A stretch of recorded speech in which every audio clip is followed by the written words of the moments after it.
始まりました。都市と写真。今日はストリートフォトにおける光の使い方を紹介しておきます。今僕がいるのはとあるビルの軒下。一応屋根がありますが、太陽光が直接差し込んでくるような場所です。つまり屋外と屋内の境界、光と影の境目となるような場所です。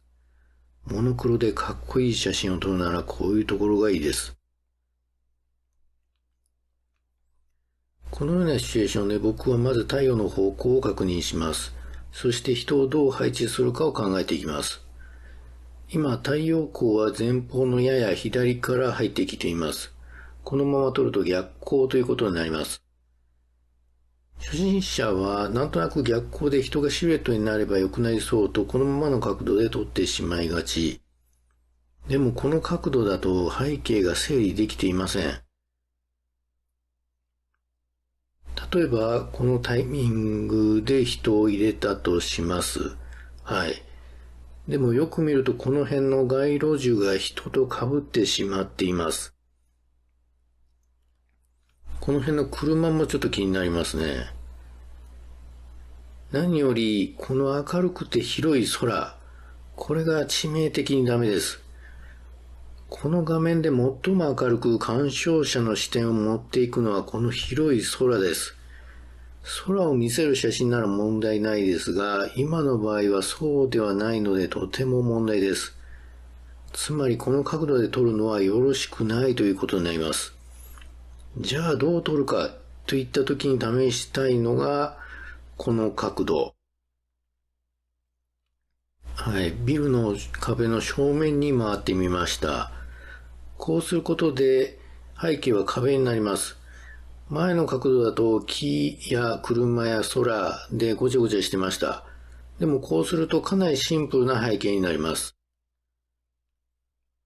そして光は左からやや斜めに当たっています。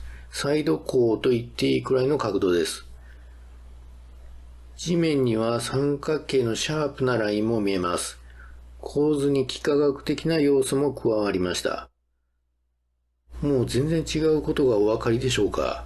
これが撮るべき角度です。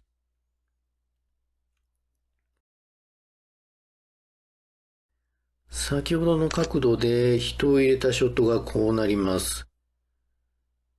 当然これも一発で撮れるわけではなく何枚か撮った結果です。そしてモノクロに変換した後コントラストを強めています。それらのプロセスはいつも動画にしているので今回は省きます。ともかくストリートで通行人を入れるとき、その人を背景としっかり分離させることが重要です。今は背景が暗く、人物には左から光が当たって明るくなっていて、しっかり分離されています。特に重要なのは髪の毛。日本人の髪は黒が多いので、背景が暗いと頭の部分はしっかり分離できなくなります。この方は白髪なのでその問題をクリアしています。影を見てください。この方向に影が伸びているということで光の方向もよくわかるでしょう。左斜めからサイド光に近い感じで入っていると顔の部分は影になりほぼ見えなくなります。そして髪の毛とこの白っぽい服装がしっかり輪郭として残り存在感を与えています。この写真の全体のバランスをもう一度見直しました。真ん中に人、右サイドは影、ネガティブスペース。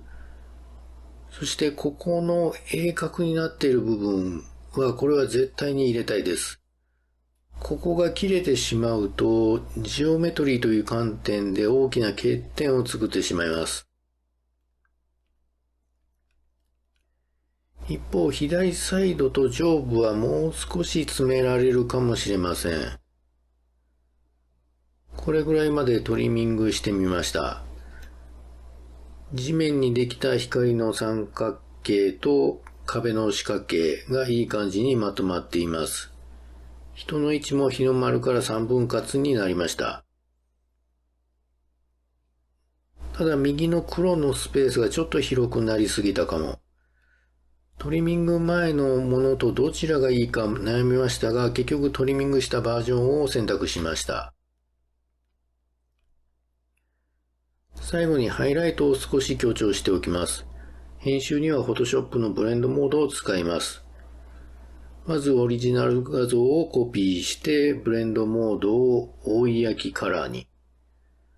これでハイライトが強調されます。ちょっとやりすぎなので不透明度を 50% に下げておきます。この作業も何度か動画にしているので簡単な説明に留めておきます。これがビフォー、これがアフターです。ここは好みによります。暗めの写真なのでハイライトをいつもよりちょっとだけ強めに入れています。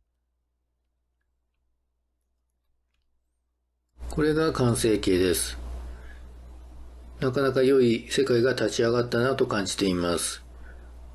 僕はこういうダークな雰囲気の写真が好みです。この写真で明確な何かを伝えたいというわけではないですが、光と影の効果でこの人物が謎めいた存在に感じられます。右サイドの黒い部分、闇の部分と左の光の部分の対比もいろんな想像をかき立てます。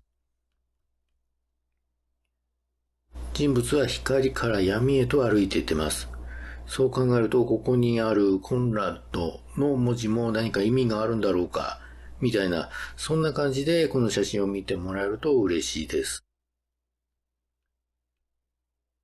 今回の動画を振り返っておきます。まず、光と影の境界、ビルの軒下のような境界で撮ることからスタートしました。そこで重要なのが背景の決め方。ごちゃごちゃした背景ではなくシンプルな壁を使うというのが基本となります。同時に光の使い方も示しました。逆光オンリーではなくサイド光も引き出しの一つに入れておきたいです。そうすることで人物と背景をうまく分離することができます。撮影した写真は必ずトリミングの可能性を考えてみましょう。最後に完成した写真で立ち上がる世界。シュールで謎めいていて、鑑賞者にちょっとだけ考えてもらえるような写真を僕は目指しています。ということで今回は以上となります。この動画は初心者向けというよりはある程度ストリートで撮り慣れてきた人に見てもらいたい動画です。いろんなテクニックや Tips が詰まっているので、ぜひ何回か見直してみてください。それではまた。